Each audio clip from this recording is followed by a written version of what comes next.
Donc bonjour à toutes et à tous. On est avec Christian aujourd'hui pour faire un petit point sur les derniers événements, puisque ça fait presque 3 semaines que j'étais pas rentrée en circonscription. On a vécu des moments très très intenses là et c'est pas terminé, mais le gros est passé. Donc depuis le début octobre, je suis en commission ou dans l'hémicycle pour parler du projet de loi de finances. Donc évidemment, bon, comme d'habitude avec les macronistes, il n'y a absolument rien à attendre de ce budget. C'est un budget d'austérité totale, avec des économies qui doivent se faire sur le dos exclusivement des malades et des précaires. Donc nous avons essayé de lutter, de proposer des amendements de façon systématique pour essayer de redresser la barre et de faire contribuer simplement à leur juste proportion les ultra-riches de ce pays. Évidemment, ce sont des amendements qui ont été tous refusés par la droite et par le Rassemblement national, qui prétend être l'ami des défavorisés, mais qui en fait est la béquille de la Macronie et permet à ce système capitaliste tout à fait inégalitaire de persister. Donc on a proposer des taxes sur les multinationales, etc. Donc vous avez entendu parler que la gauche était dans un délire fiscal, dans un enfer fiscal, etc. Mais il faut bien rappeler quand même que qu'est-ce qu'on discutait? On discutait de la partie 1 du projet de loi de finances, c'est-à-dire la partie recettes. Et que dans la partie recettes du projet de loi de finances, qu'est-ce qu'on peut faire? Eh bien, on peut taxer, fiscaliser, mais on ne peut intervenir que sur la fiscalité. Donc il est absolument normal de prévoir des taxes ou des détaxes, mais en tout cas, on ne parle que de ça. La droite elle-même d'ailleurs a inventé plein de choses très belles pour aller justement taxer les précaires. Donc par exemple des mesures racistes carrément, avec l'augmentation du droit de timbre pour les cartes de séjour, des mesures parfaitement immondes sur la taxation donc, des malades qui subissent des affections de longue durée, le doublement des franchises médicales, enfin bref, donc quand ils veulent inventer des taxes, ils y arrivent aussi très bien. Par contre, la taxe Zuckman, dont vous avez tous entendu parler, qui consistait donc à prendre 2% du patrimoine des ultra-riches, celle-là, elle n'a pas été acceptée au prétexte que c'était pas possible, que tous les riches allaient s'enfuir, etc. Donc, ce qu'il faut bien savoir sur cette taxe, c'est que aujourd'hui, si vous prenez, vous, l'ensemble de votre patrimoine, c'est-à-dire votre maison, éventuellement vos livrets de caisse d'épargne, éventuellement les petites possessions que vous avez chez vous, les quelques bijoux, etc., si vous regardez à combien vous êtes taxé tous les ans, vous êtes taxé à peu près à hauteur de 5,5% de votre patrimoine, tous les ans, pour ceux qui ont la chance de posséder une maison, etc. Alors que les ultra-riches, si on regarde, ils sont taxés à 0,1% de leur patrimoine. Pourquoi? Parce que eux, vous êtes taxés sur vos revenus, mais eux, par contre, ils se débrouillent pour cacher leurs revenus. Et donc, comme on n'a qu'une imposition sur le revenu aujourd'hui, eh bien évidemment, ils sont très très peu imposés.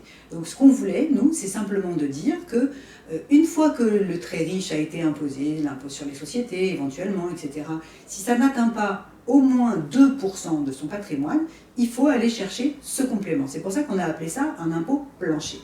Et donc c'est vraiment le minimum du minimum. Si on était même dans ce que la Constitution prévoit, c'est-à-dire que chacun participe au budget de l'État en fonction de ses facultés, eh il faudrait que chacun participe à 5,5%. Voilà. Donc c'est pour ça que moi d'ailleurs j'ai proposé un amendement à 5,5%. Mais que la taxe qui était raisonnable, entre guillemets, qui a été élaborée et travaillée par Zuckman et l'Observatoire européen de la fiscalité, dont il est le directeur, c'était 2%, voilà, pour pas choquer, etc. Mais même ça, c'est beaucoup trop. Voilà. Donc, pour ce PLF, aujourd'hui, il a été donc rejeté de façon historique, quand même, 404 voix sur 405. Il y a une personne qui a voté pour, on ne sait pas exactement pourquoi, mais bon, peu importe.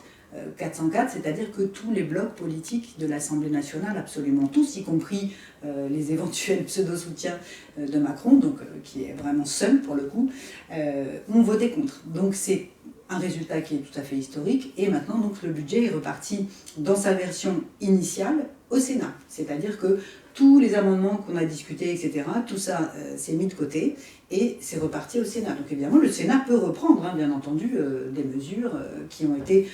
puisqu'il faut savoir qu'au fur et à mesure de l'avancée du projet de loi de finances, il y a des amendements qui sont adoptés et puis à la fin, c'est tout le budget qui est rejeté parce que les amendements qui ont été adoptés ne suffisent pas à transformer ce budget en un budget de justice sociale, loin s'en faut. Donc aujourd'hui, il est au Sénat, on va voir ce qui va devenir au Sénat. On craint le pire, hein, parce qu'il y a quand même quelques petites mesurettes qui pourraient être intéressantes, mais on craint que le Sénat soit du côté des économies. L'idée globale, c'est quoi de ce budget? C'est de dire, attention, il faut se serrer la ceinture, on dépense beaucoup trop. Or, si on regarde depuis 2017, les dépenses de l'État, elles n'ont pratiquement pas évolué de 0,1%, je crois, ou 2%. Alors que le problème, c'est les recettes. Les recettes de l'État, elles ont fondu. Pourquoi? Parce que l'État a choisi de faire des cadeaux à ceux qui détiennent le capital en disant qu'il va y avoir du ruissellement. Ceux qui détiennent le capital, ils vont embaucher à tour de bras, ils vont créer des emplois, ils vont créer de la richesse, etc.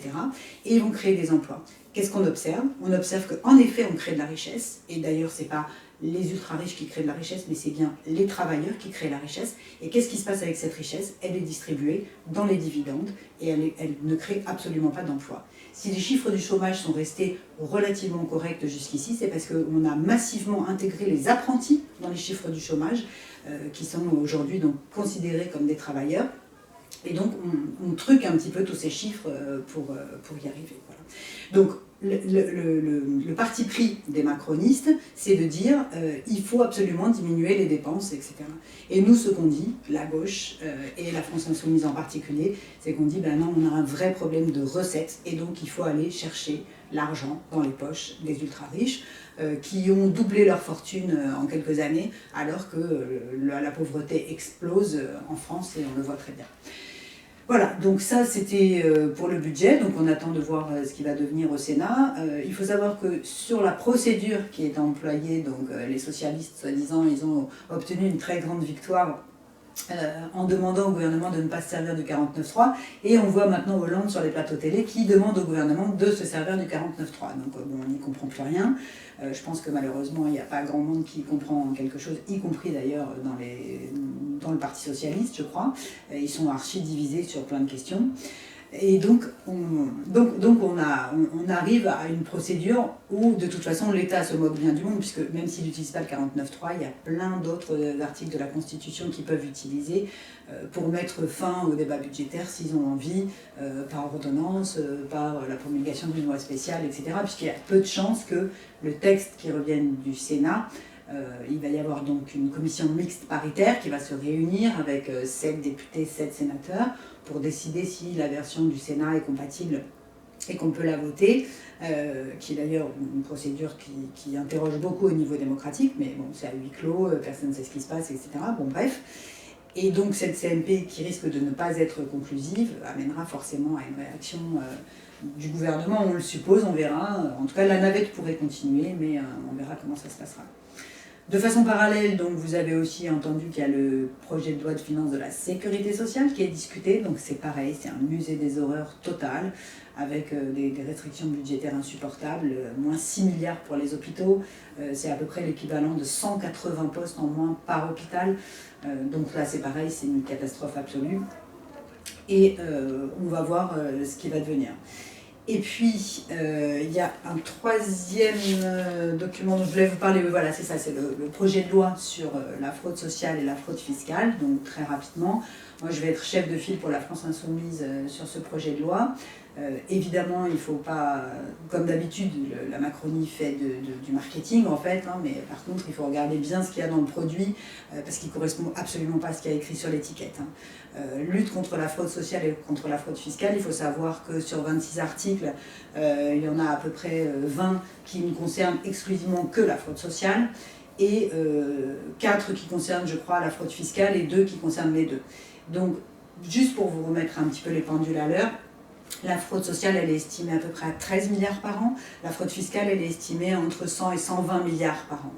Donc évidemment que moi, je vois vraiment un intérêt à aller creuser la façon dont on peut lutter contre la fraude fiscale, qui est bien plus importante et intéressante que de lutter contre la fraude sociale.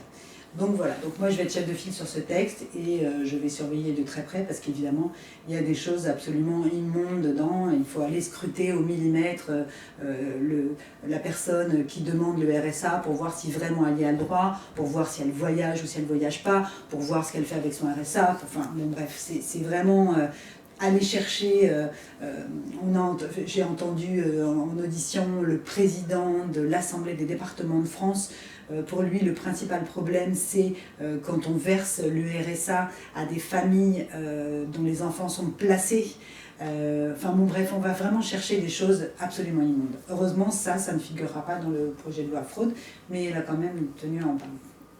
Voilà, donc tout ça c'était pour les débats à venir d'ici la fin de l'année, hein, puisque ce projet de loi normalement il devrait arriver d'ici la fin de l'année, à moins que le Cornu avec ses nouvelles idées de débat sur des thématiques, vous avez entendu là, comme le budget a été rejeté, il cherche absolument à ce qu'on regarde ailleurs, donc il va organiser des débats et des votes, c'est un truc qui vient de sortir, sur des parties de budget, sur la défense par exemple, je ne sais pas s'il y en aura sur les retraites, j'ai retenu sur la défense.